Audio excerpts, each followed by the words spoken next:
Hello, good morning. Good morning. Happy back to school season. I wanted to say fall. So I'm going to lead us in this call to worship. This is a responsive reading, so I invite you to respond in the bold. I'll read the regular print or the fuchsia. Yes, ma'am. From the dust of the earth, the Holy One breathed us into life. Shaped in her image, God formed us with a purpose. To create, to serve, to tend, to protect, to love. That life may flourish in all its forms. May the Spirit of the living God be manifest in us.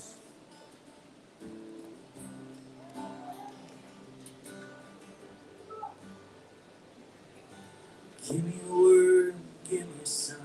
Show me where to look and tell me what will I find? What will I find? Lay me on the ground, find me in the sky. Show me where to look and tell me what will I find? What will I find? Say, give me a word, give me a sign. Give me a word, give me a sign. Show me where to look and tell me what will I find? What will I find? Lay me on the ground, find me in the sky. Show me where to look and tell me what will I find? What will I find? Yeah. Oh, let your light shine down. Oh, let your light shine. Love is in the water. Love is in the water, love is in the air. Show me where to go and tell me will love be there. Will love be there. Teach me how to speak and teach me how to share. Teach me where to go and tell me will love be there. Will love be. Would y'all stand up with us?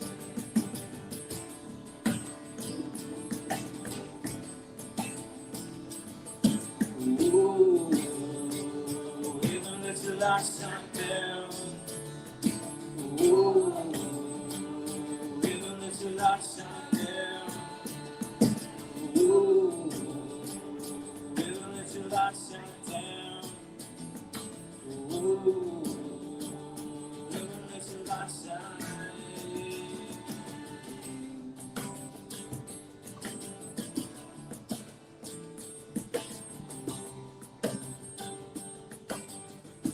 Give me a word. Give me a word. Give me a sign. Show me where to look and tell me what will I find. What will I find? Lord, teach me. Lord, teach me how to speak and teach me how to share. Teach me where to go and tell me will love be there.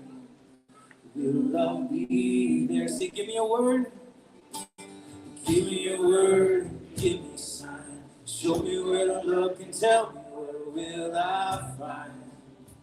What will I find? Lord, teach me. Lord, teach me how to speak and teach me how to share. Teach me where to go and tell me will love be there. Will love be there?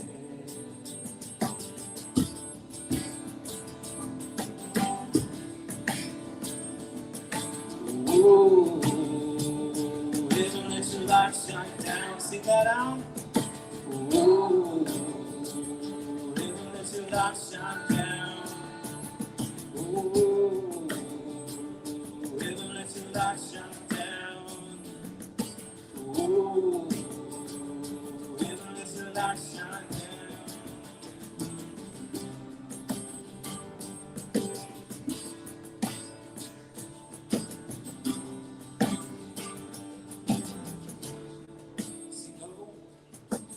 Ooh, heaven, let your light shine down.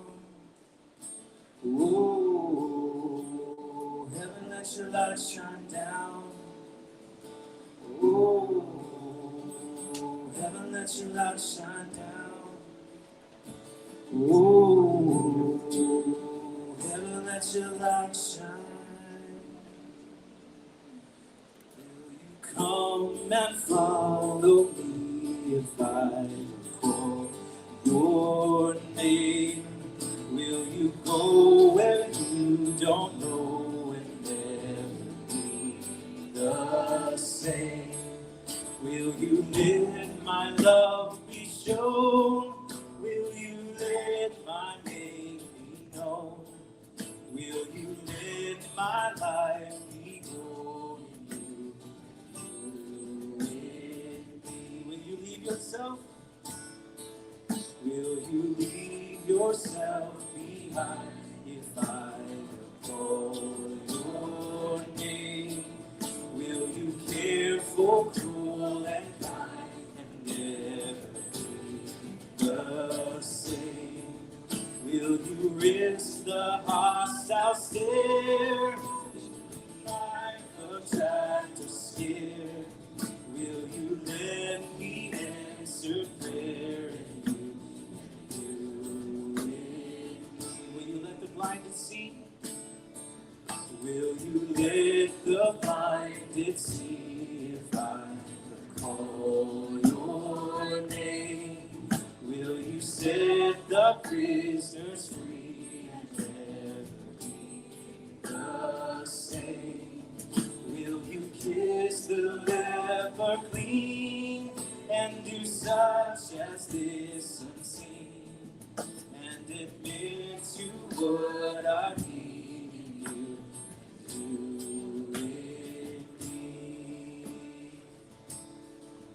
Will you love the you hide if I call your name? Will you quell the fear inside and never be the same? Will you use the faith you found to reshape the world around? Through my sight and touch and sound in you in me. Lord, your summons echoes true when you call my name.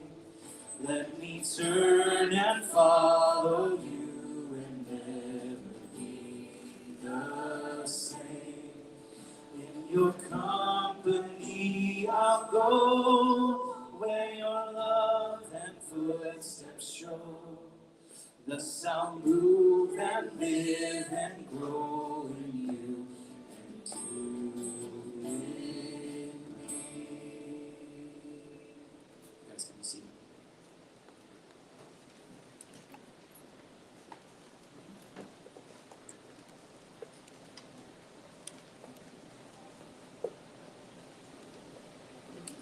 Good morning. Union time. So, I am a month into a new job. Long time coming. And the new job is I'm a case manager for chronically unhoused veterans. It's a lot of work, right? I'm supporting their housing and income and health and sobriety goals and all the things that go with that. I'm learning, sometimes they'll trick you into stopping at places so they can buy stuff they shouldn't buy. As I'm transporting them throughout the community, I'm learning where we touch on wheelchairs for those that have incontinence issues and where we don't touch on the wheelchairs. I'm learning that stuff the hard way. All the things that go with the job. And I got to tell you, I am absolutely loving it. I love it. I get to get out and about into them streets where people are. For me, hell is being stuck behind a computer. Just ask Aurelia, who had to work with me for 5 years. She says it felt a lot longer, or it was longer. Ask me to do something tangible, I'll give you my whole weekend. Ask me to write a reference letter or answer emails. No. I have to really love you. I do love you, but. So I'm absolutely loving this work, but there was a minute at the very beginning where I thought, there's no way I can do can't do this. You see, I thought I was hired on at the Temple VA in Temple, where we support veterans in Temple. And so imagine my surprise on day one when we load up in the GOV, the government-owned vehicle, and the social worker I'm shadowing says we're going to Killeen for the day. Killeen? Y'all know anything about Killeen? Will we be working in Killeen much? Oh yeah, over half your caseload is in Killeen. I had to have one of those dissociative moments where we take all of our big feelings and we put them in a Tupperware and seal the lid up and put it on a shelf over there. You see, not many people know this about me, even probably not many of you, but I have a significant history in Killeen. You all think I'm just a battling badger from Lampasas, and I am. But we didn't move there until I was 12. That's 12 years of living in Killeen. Those are very important years.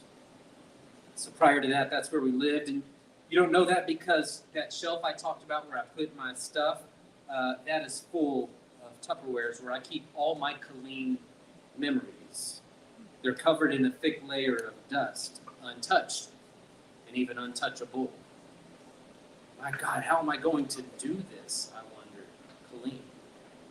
The first few days were rough as we drove around the city, checking in on our veterans, often in the poorest and roughest parts, apartment complexes and rundown duplexes, places where you'd commonly find subsidized housing, places where I have a lot of personal and painful memories or associations, places where the situation pulls one of those Tupperwares off the shelf, blows the lid's dust into my face, and then dumps the container into my lap.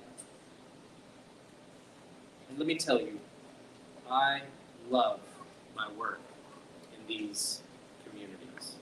In fact, it surprised me. And as I've been going through those dusty containers in my mind, I've uncovered also many beautiful memories and trinkets, and I'm able to hold the painful ones real close and to even hug that little guy in me who was also stuffed away on that shelf. How did I get here? How did I get to where I can go into this place that felt desecrated for me for 30 years? Now, it isn't just being bigger that's healed my wounds and helped me mature. As I like to remind my son, you'll come across a lot of 65-year-old boys out in the world. It isn't time that heals our wounds. To quote Mark Twain, the past is always with us. In fact, it's not even the past. It's here with you right now. It isn't my degrees or titles or accomplishments. Resumes have little to do with spiritual and psychological health. I know for certain what it's been. Without a doubt, it's been the faithful, compassionate, steady relationships in my life. It's been 19 years of daily relationship with Heather, a living saint over there, who reminds me no matter what, I'm loved. How is that healing? I don't know, but it is. It's been the little open arms and excitement that I get to come home to every day now for 13 years. It's been the faithful friendships of people in here, Lyle and Aurelia, George and Brandy, all of you, that have been healing to me. It's been our God who, I know for me, with no exceptions, no matter what, continually tells me I'm loved and welcome. I'm telling you, these relationships have been so healing that as I'm out and about working in literal spaces that felt desecrated, I feel remarkably grounded and held by an invisible web of love. To bring it to the moment at hand, communion. It's our practice of communion, both this overt thing that we do every time we get together like this, and then the covert way that we weave our lives together, providing an invisible web that suspends us and catches us when our minds tell us, you should be in free fall right now, but you're not. Why not? It's this web of love that we are weaving together. And that's what we're doing here. And because of us doing this here, I can do that work out there. And I'm sure the same is true for you too. And if so, I invite you to join me in the liturgy of communion. We'll have it up here on the screen. God is within you. God is also within you. Lift up your hearts. Lift them up. Let us give thanks for the blessing of life. Together we raise our voices in gratitude. Our God, you are that web holding us midair, catching us in free fall. You are the one using our hands, hearts, homes, minds, weaving that web together for one another. This is salvation, and I don't know what else to call it. And we thank you for it. Please continue that work. Great is the mystery of faith. Christ is reimagined death. We join him in bringing heaven to earth. Amen. I invite you, whoever would like to, join us in communion. We'll start up here at the front, right? I can't remember. We'll start at the front. We'll go up the middle. We'll get a little hand sanitizer, and then you'll go back to the back. We practice communion via intinction, so you get the bread, you dip it in the juice, and you take it as you are led. Welcome.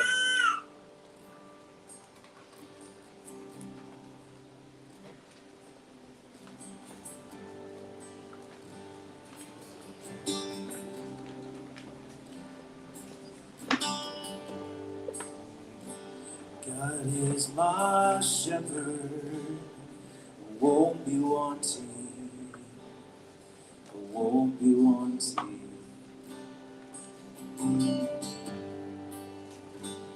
He makes me rest, feel free, quiet streams. Even though I walk through the valley of death and dying, I will not fear, 'cause you are with me, you are with me.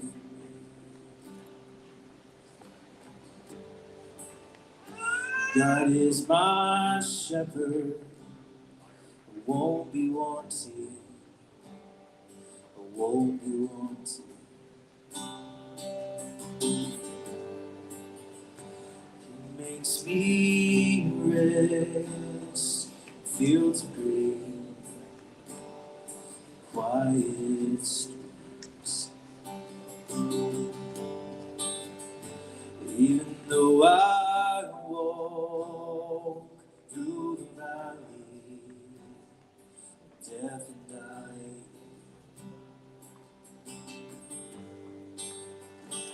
I will not fear, 'cause you are with me, you are with me.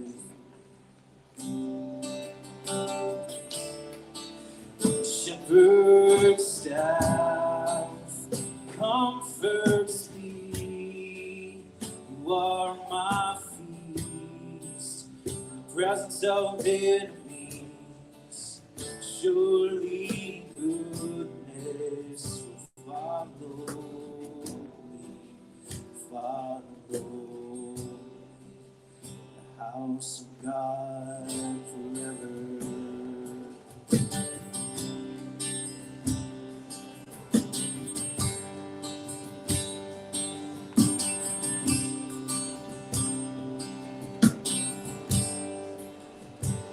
God is my shepherd, I won't be wanting, I won't be wanting. He makes me rest in fields of green, with quiet streams. Even though I walk through the valley of death and dying,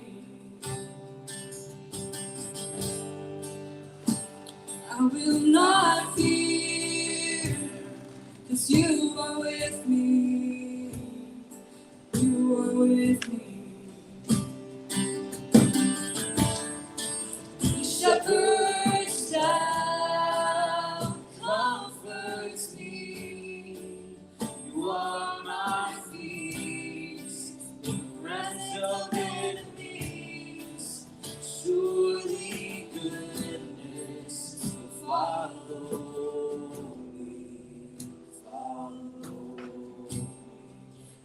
house of God forever.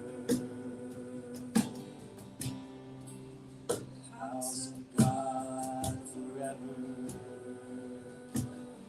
Sing that verse. God is my shepherd. That's what we'll finish on. God is my shepherd. I won't be wanting. I won't be wanting. Makes me rest. He makes me rest in fields of green, quiet streams. Even though I walk, even though I walk through the valley, death and dying, I will not fear, 'cause you are with me. You are with me.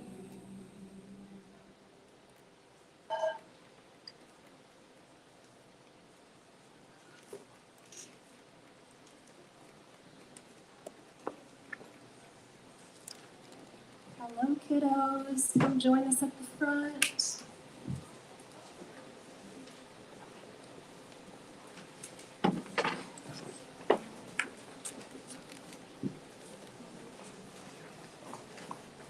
Oh, I'm so glad to see a youth. I love when the youth come and sit.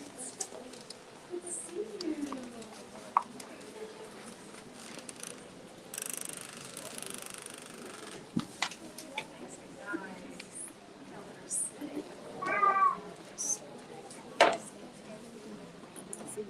Okay, raise your hand if you have started school recently. That's a lot of us. Okay, and raise your hand if you have any worries about school. It's totally normal, totally normal. Raise your hand if you have any goals or desires or dreams or wishes about school. Okay, this goes for all age kids and adults as well. So last year we did this same thing. We're going to call it a ritual now for back to school. So in this bag we have little stones, and you're going to hold on to the stone, and we're going to think about a worry and about a hope that you have. So let's see. You take one and pass it around. Just pick one, because you're not going to keep them. You're just going to hold it and then put it back in. So it's not like a big choice.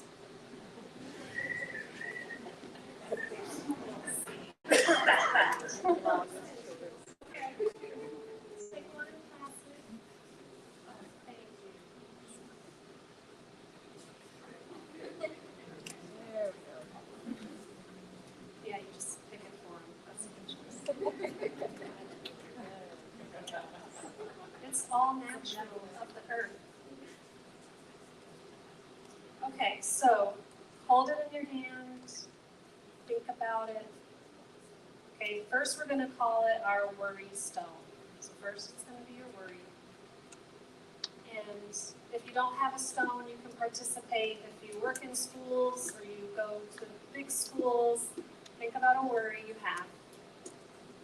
And let's take a moment to give the worry away. If you want to share, I can take one person's. If you want to share a worry. Eli.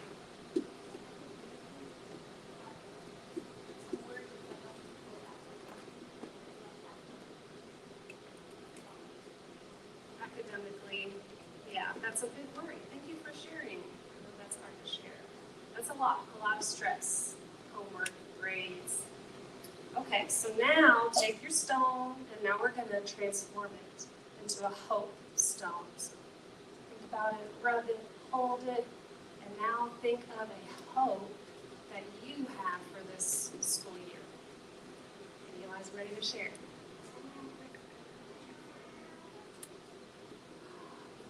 Basketball team. Okay.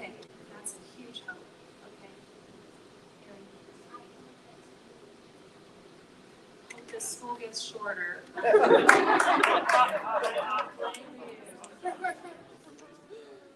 Yeah. Okay. So, did you know that when you have worried thoughts, you can actually talk back to those thoughts?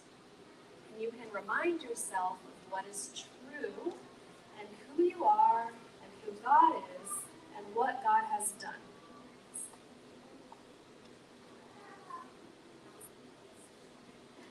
That's a good one. You can talk back to it without getting in trouble.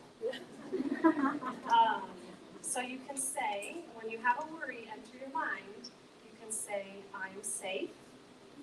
You can say, I'm loved. When you're worried, maybe someone doesn't like you. You could say, God will never leave me, even if you might feel alone or something. And you can also say, God hears my prayers. So if you ever feel like that's not true, you can say that. So today, I'm going to say a prayer over all of you and all the teachers we have and parents and their worries. And you can just hold on to your stone while we do that, okay? God, thank you for these precious kids, all the kids, youth, students of all ages, and educators in our community, near and far. Thank you for the new school year we have ahead, for the opportunity to learn new things.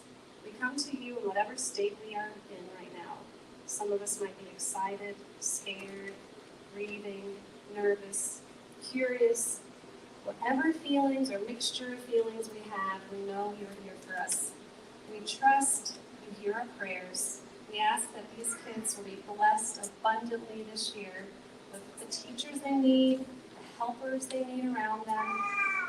Give them discernment to choose good friends. Give them wisdom in the choices they make. Help them talk to themselves when they need reassurance. Help them be confident in who they are. If they need someone who helps them, give them the bravery to help who needs help. I pray for their courage in speaking what is right for themselves. May their teachers be kind, compassionate, and patient to all students. No matter what differences they might have, that all kids will be equally respected and treated fairly. I pray for safety. God, keep our kids safe from harm. As we drop each pebble in the basket, we ask you to hear our prayer. In Jesus' name, amen.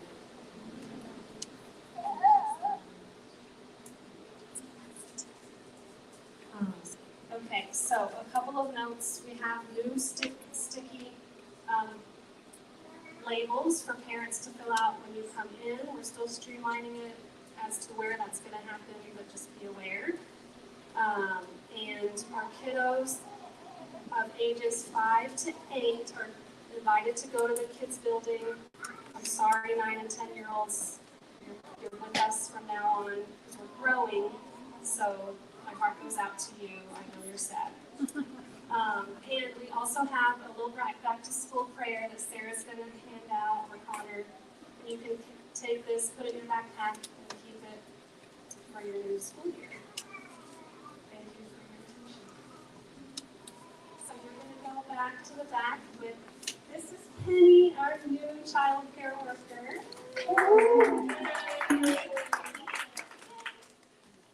And Grace is line up, so that way.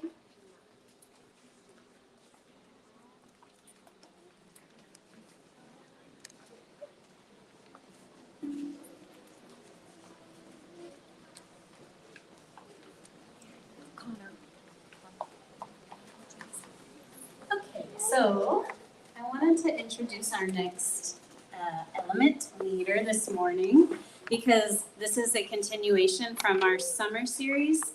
Today is an interesting day because we're all kind of back to school, but it's also the end of our summer schedule and our summer preaching series, which is called Rooted, Faith Ancestors, Their Stories and Ours. So what we've been doing in all our in-person gatherings is inviting people to participate in the Where I'm From poetry template. If you have never heard of it, there are blank templates in the back and you can take one. It's a really great personal exercise. But we've been inviting a person to come up and share theirs. It tells a lot about their story and where they came from. And so this morning we're going to hear from Reverend Christopher Leshper, and he'll share a little more context for his poem. Thank you. Thank you, Aurelia. Thank you, Naomi, for going first and doing this. We based quite a lot of this off of yours. And thank you for sharing and received on the blessing here at the ripe young age of 48. I'm in school as well. So thank you for that. And last year, Lord willing. And highly encourage, as Aurelia did, to do this individually, meditate on it. Not something I wanted to do, frankly. My wife and I had a good one-on-one time.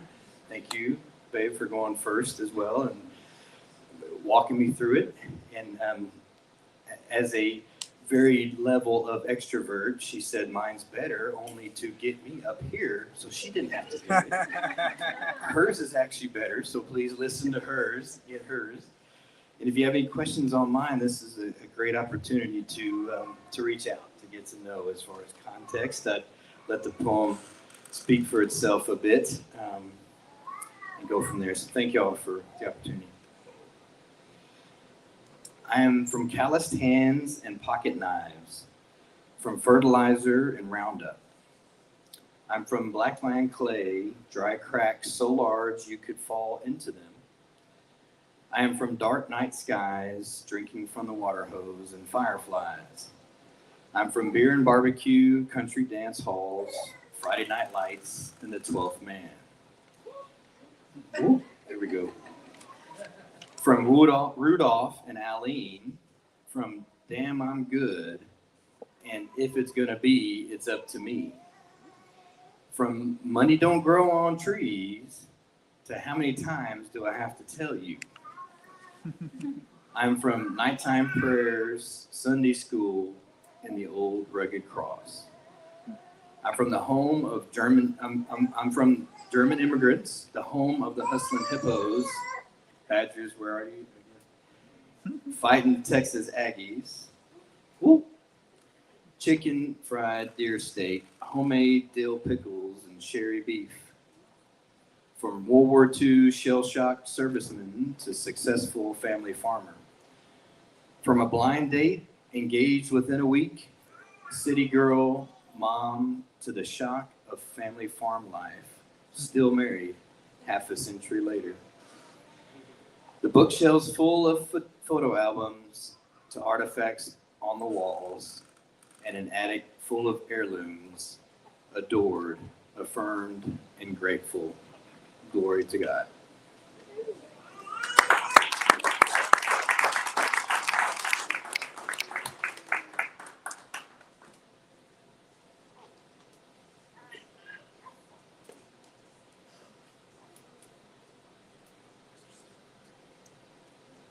Good morning. I'm going to share a couple short readings this morning. They're short.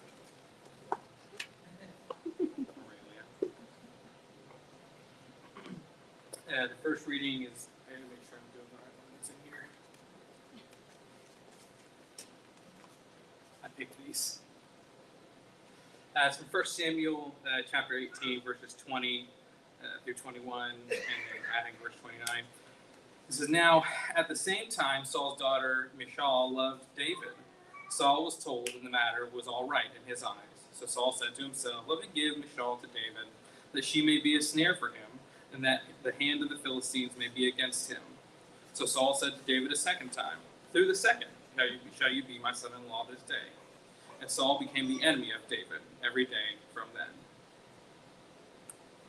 And then from the book of Romans, chapter 12, verses 9 through 21, Paul says, let love be sincere, abhor what is evil, cling to what is good, love one another as family, lead the way in showing honor to one another, in zeal not idle, fervent in spirit, serving the Messiah, in hope rejoice, in suffering endure, in prayer persevere, take part in meeting the needs of the saints, practice hospitality, bless those who persecute you, bless and do not curse them, rejoice with those who rejoice, and weep with those who weep, live in harmony with one another, and do not think highly of yourself. Sit with the lowly. Do not claim to be wiser than you are. Do not repay anyone evil for evil, but contemplate what is good in the sight of all persons. If possible for you, live peaceably with all. Do not avenge yourselves, beloved. Rather, leave room for the wrath of God, for it is written, vengeance is mine. I will repay, says the Holy One. On the contrary, if your enemies hunger, feed them. If they thirst, give them drink, for by doing this, you will heap burning coals on their heads. Be not overcome by evil, rather overcome evil with good. And we hear the voice of God through these words. Oh yeah, that'd be great. Thanks, man. I appreciate that. I'm gonna raise this.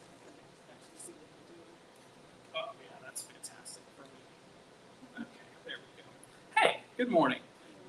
One of the things that I want to say to you is that someday I will find a different show to talk about when I preach a sermon, but today is not that day, so you're welcome for another Star Trek reference. I am in my Star Trek era this year, and I don't know when that's going to change. I'm just going to be straight with you guys. But one of the things that I've noticed in recent months in online Star Trek communities, where I am frequently, is because Star Trek has seen this resurgence and has fantastic new TV shows, you have people that are like, well, I'm a real fan, so I will tell other people what it means to be a real fan and how you are a real fan. And you're like, hey, I'm a real fan, and you're not. And if you like this episode from this series, you're not a real fan, but here's how you could be a real fan if you wanted to be a real fan like me, and on and on. And it gets weird sometimes and personal, as things do online if you're familiar with the internet. But what I've come to expect and be thankful for is what I've lovingly started to call like old timers in the Star Trek community, people who have watched Star Trek from like when it was on originally in the 60s, who see it and appreciate it for what it is, like a fun television show and set of movies that might change some details from time to time, and that's okay. We're gonna make it. We're gonna get through. Because they'll come through and they'll say, hey, they'll encourage people, hey, take what you love about Star Trek and you can move on by if there's things you don't like. You don't have to make people feel bad about what they like. They're the forebearers who have seen the story through from the beginning and want to see it continue on into the future for what it can be and what it can mean for other people for years to come. And that is one of the things that I have observed and I've loved. But it's not only true like in the Star Trek arena, it happens a lot with other like legacy shows and fandoms and movies and books and games and all kinds of stuff, right? That there are people who, they are the real knowledge havers and lovers and fans, and they will tell you what is right and what is wrong and how you can be in and who is out. And sometimes this also happens in faith communities, if you can believe it or not. That has been true sometimes. Some of our faith ancestors have been this way, and we've been talking about that. We've been able to have good, hard, and important conversations around who they were, who they have been, and how they've impacted who we are and who we want to be. And that's been through fantastic sermons from our wonderful preaching community and through the Where I'm From poems that we've been sharing. And I have an idea about that. Don't let me forget. Okay, fantastic. It's the same idea. Okay. I've said it before and I'll say it again. Aurelia cannot sit on the front row when I preach. No. I'm so sorry. As we come to the close of this series, I'm reminded that the ways we've been impacted by those people and what that has meant to us are as varied and as many as the people in this room or that join us in our online community. And we have worked as a community to bring all of those things together to bear to make a faith community of some kind that allows for belief, allows for trust, allows for faith to be understood in different ways, though we share some common things. I know that throughout this time I've been thankful for the opportunities to examine my faith ancestors, the faith of my own past and what it has meant to who I am and who I want to be. I like the stories that have been shared. Jonathan talked about being from outlaws and swamps. That was fantastic. I really, really enjoyed that. But I like stories and like to find themes. It's one of the reasons that I watch far, far too much TV and read so many books. And so I was thinking through, like, what are some of the themes that I've seen and heard from Aurelia and Brittany and Jonathan and Chris, and what have we kind of been talking about? What is there? What's been in the Where I'm From poems? And I even heard this today in Chris's poem. There's reflection going on. There's pain from some of our experiences. There's frustration, but there's also fondness, and there's thankfulness, and so many other things that I recognize in my own stories. There was a theme, though, that I really recognized throughout that I thought was really important to who I am, who I believe our community be, and who I see us being as we move forward together. And so that theme, that idea is, believe it or not, the love that I've been shown, I know it's wild, that I've been shown by my family and friends and those close to me at different times has changed who I am. That when I've been shown love in a dark place, when I've been shown love through celebration, whatever the case may be, I can point back to some of those specific moments and see where it has changed who I am, how it's shaped me and molded me. And my sincere hope is that I've done well at passing that love on to others. I know that hasn't always been the case. In the same way that I now work to have grace for my ancestors and in their love deficits, I hope that my descendants will forgive me, all while remembering that forgiveness doesn't mean denial or a free pass. It's not a forgive and forget kind of love. Sincere love does forgive. It can forgive, but it's from the lessons learned that love can even have the opportunity to heal wounds, the way that we've seen and heard and talked about. So in the faith journey that we're on as a community, I've seen love over and over again be one of our most important values. It was one of the values that drew my family here in the first place, to say that this is a place and a community of people who want to be the way we want to be and are working towards that. Young as we are, having celebrated our 10th anniversary earlier this year, our Peace of Christ ancestors felt that it was important to have things like love and inclusion for members of the queer community in our wider geographical area, not something that a lot of churches around us are doing or doing well. It was important enough to decide to leave things like institutional support of time, of places, of people, of money, to say that this is a value of love that we hold in this way. Our Peace of Christ ancestors felt that it was important for us to understand people who were curious about the divine outside of the Christian tradition, because we were connected by a love that stands outside of those bounds. So they participated in interfaith dialogues and efforts. Our Peace of Christ ancestors knew the importance of showing love for the presence of women in ministry in any and all ministerial roles. And now our small but mighty community is led by a woman who loves us individually and as a community about as fiercely as I think a person is able to. So today, as the fruit of their womb, as a community, we continue those efforts of love.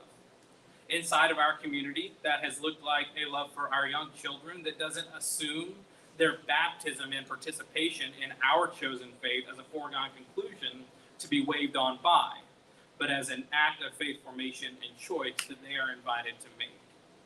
Love has led us to take time to serve in and with the Community First Village because we see and know the Imago Dei and people that our culture has largely decided are not worthy of the same kind of love as people we deem to be like us. So Paul's admonition to let our love be sincere has to hold weight, because otherwise, much like Creed Bratton from the hit television show The Office, I don't know what the hell this has all been about. It's possible that for a time, some of us, the idea of letting our love be sincere meant something more like the phrase of telling the truth in love. So be familiar with that phrase. And, You be brutally honest with people. And what that meant was because you love someone so much, you have to tell them about the thing they're doing that's wrong and how that's wrong and why it's wrong and how they can make it right and be part of the in-group again. And that's what this idea of telling the truth in love or being sincere in our love meant. I know for me, and I hope for others, that you've been able to see a shift in that to where sincere love means more about listening and learning more about the world and those in it around us.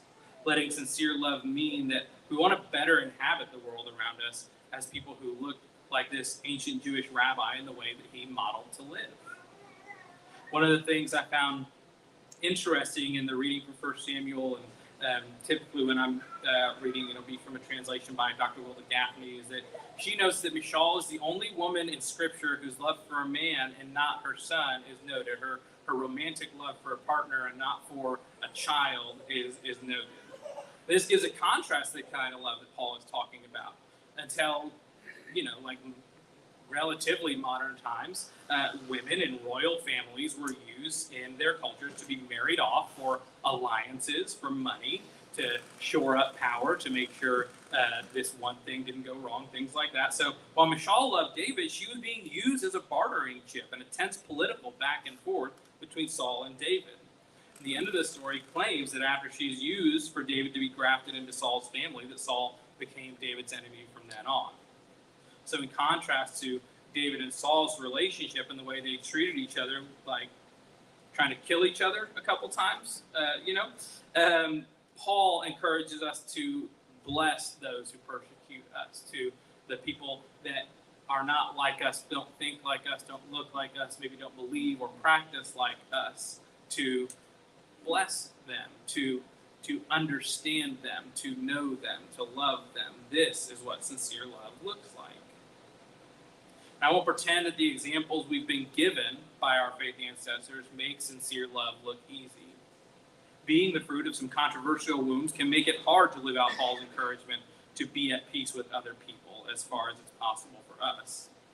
We have some messes to clean up in our relationships to and with women, the queer community, peoples of color, and other marginalized peoples and communities around us. Hopefully, as we move forward as individuals in a community, we can continue to show and share love without expecting that things will be easy or without some amount of work on our part. If we want to see a people and place that are rooted in Christ and have things to pass on as we become ancestors, perhaps we need to remind ourselves to have the grace for ours that we hope will be given. Sincere love that doesn't require anything, love that doesn't treat people and the things in the world around us as objects to be used or made for the benefit of self, is the best gift that we can see from our faith ancestors. A sincere love that makes us better versions of ourselves, and love that brings others in and makes less of there even being an in-group and an out-group, is the greatest thing we can pass on to those who will come after us. So I want to share a blessing with us as we close this time of worship, as we close this series, as we close this season. And then I know Jared is going to be back up to do some music, and we have some other things. But so here's a blessing that I wrote for us. God bless our ancestors for the way they showed us to live, both in what they did and did not do. God bless our ancestors whose own stories and histories are both as complicated as our own and maybe more than we can ever know. God bless our fearlessness of who they were and the way they can show us how to know and love our bodies and ourselves, for being where they were from and showing us other ways forward and out, for the wisdom they have left to us to inhabit the roles we're given and to take on the opportunities in front of us. As we look toward our descendants, knowing their ancestors we will be, we strive for love, we hope for grace and understanding. God bless our ancestors. God bless us. God bless who we've been, who we are, and who we will become. And for the love of God, bless those who are coming along after us. May they put right what we get wrong, and may they continue on what we've been given. Your love is deep. Your love is high. Your love is long. Your love is wide. Your love is deep. Your love is high. Love is long. Your love is wide. Sing that again. Your love is deep. Your love is high. Your love is long. Your love is wide. Your love is deeper than my view of grace. Higher than this worldly place. Longer than this road I travel. Wider than the gap you fill. Deeper than my view of grace. Higher than this worldly place. Longer than this road I've traveled. Wider than the gap you fill. Your love is deep. Your love is high. Your love is long. Your love is wide. Your love is deep. Your love is deep. Your love is high. Your love is long. Your love is wide. Your love is deeper than my view of grace. Higher than this worldly place. Longer than this road I travel. Wider than the gap you fill. Deeper than my view of grace. Higher than this worldly place. Longer than this road I travel. Wider than the gap you fill. Who shall separate us? Who shall separate us from your love? Nothing can separate us. Nothing can separate us from your love. Your love is deep. Your love is high. Your love is long. Your love is wide. Your love is deep. Your love is high. Your love is long. Your love is wide. Your love is deeper than my view of grace. Higher than this worldly place. Longer than this road I travel. Wider than the gap you fill. Deeper than my view of grace. Higher than this worldly place. Longer than this road I travel. Wider than the gap you fill. Your love is deep. Your love is high. Your love is long. Your love is wide. One more time. Your love is deep. Your love is high. Your love is long. Your love is wide.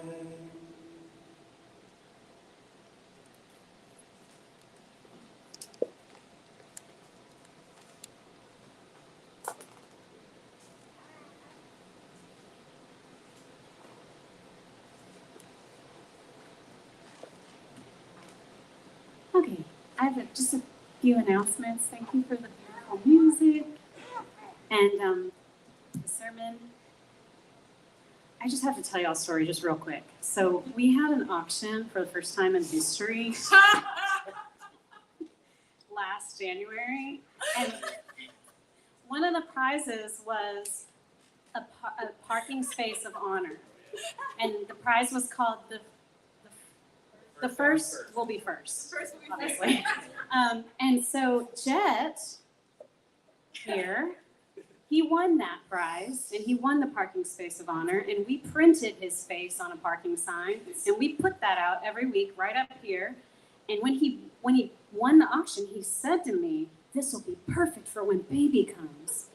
Well, they had that baby, and Jet congratulations, has been on paternity leave from all things all summer. And all summer, we put it out anyway, just in case. And today, I had like heavy sandbags and canopies and stuff from Pride that had been in my garage all summer. And I was like, I'm bringing this today. I'm going to park right next to the trailer, drop it off. I'll move it. So after we get all the heavy stuff out, by we, I mean Matthew got it all out. Thank you. I thought to myself, you know what? Jet hasn't come all summer. He's not coming. He doesn't need this parking spot. Can you stand up and show everyone baby Rio?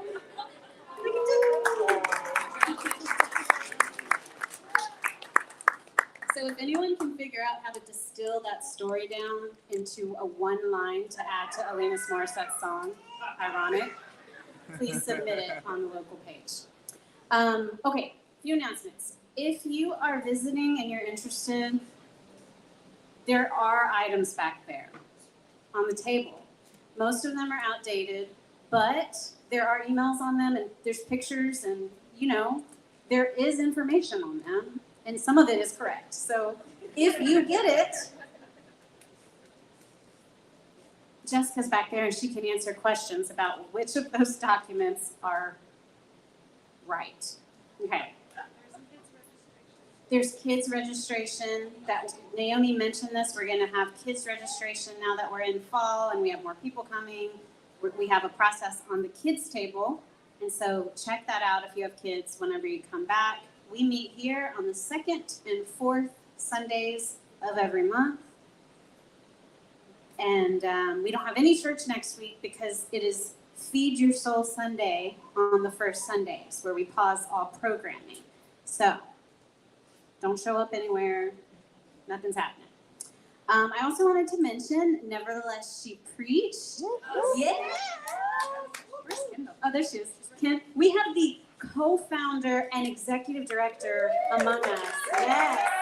Take a bow. I'm just kidding. She doesn't want to.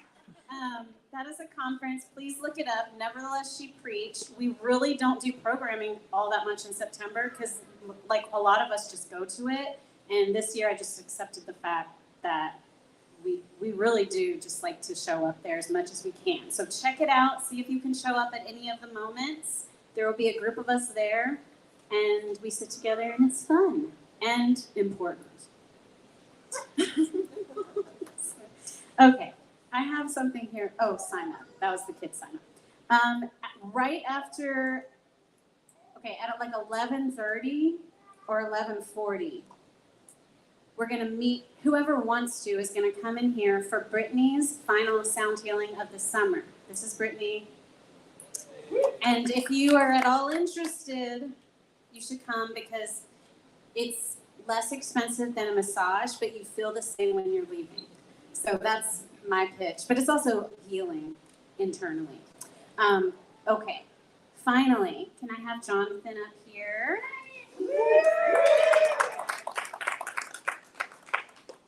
This is Jonathan, everyone. Yeah. Met around standing up, no. Sorry. Jonathan has been our interim worship pastor for the last year and a half. This is his final day on the clock. After this, he's just giving free labor. We want to say thank you to Jonathan, so we have a little surprise for you outside, but we also have a surprise for you inside. Can you turn that around and hold it up? So we were like, what do we get Jonathan for a gift? We've got several Trappist beers here. For those who don't know what a Trappist beer is, it is a beer brewed in a monastery. And then we also have, you got it? Okay, we got you this book, Trappist Beer Travels Inside the Breweries of the Monasteries. And Lyle even helped me make sure I picked the right ones. I was just going to pick the ones with the pretty pictures. But we got you this beer glass that hasn't come in yet, but it's a picture of Jesus peeking around a corner and it says, I saw that. And then a bunch of us signed this card. It says, good luck finding better coworkers than us. Obviously. But Anyways, Jonathan's still going to be here with his family. He's preaching in our preaching rotation, but we want you to know for this particular energy, like vortex that you got sucked up into, thank you, and we're very grateful for you. Do you want to say anything? Thank y'all so much. We have felt so loved here at Peace of Christ, and Aurelia told me that I had to go away for 6 months before we can come back. No, I'm kidding. But it's been a real honor and a joy to serve in all the capacities that I have in the last year and a half, and we look forward to continuing to be a part of the family of Peace of Christ. And thank y'all so much for the awesome gift basket. That's just incredible. That's the coolest church ever. Speaking of the basket, I actually need that back. I almost forgot. The basket I was going to put it in was too small, so I could have just told you that privately. Anyway, here you go. Thank you. We'll get it back. We'll get it back. Yes, and the surprise, just so y'all know, is a little reception outside. We've got drinks and cookies, and just want to say thank you for that. All right, y'all, let's stand together. We're going to sing this song from Hank Williams one more time to finish out this song. Whoop, whoop.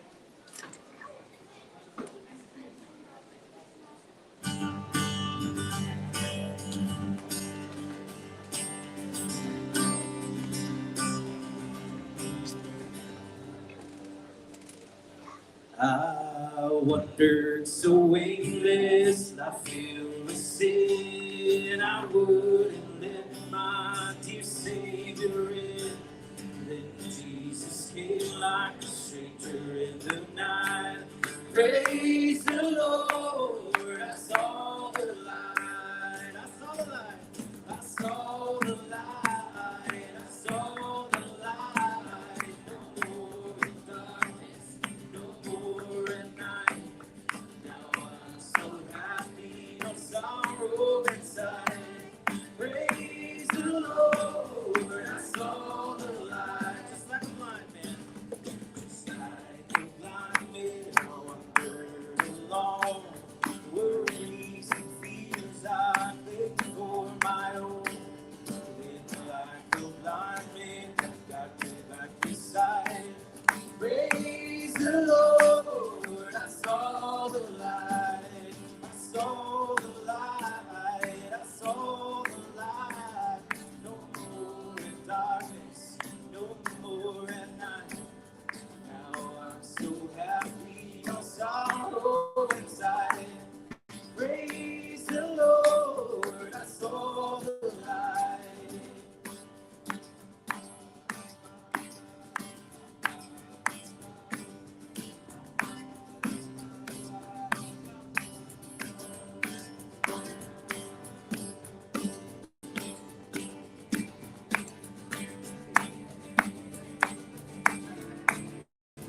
I was a fool.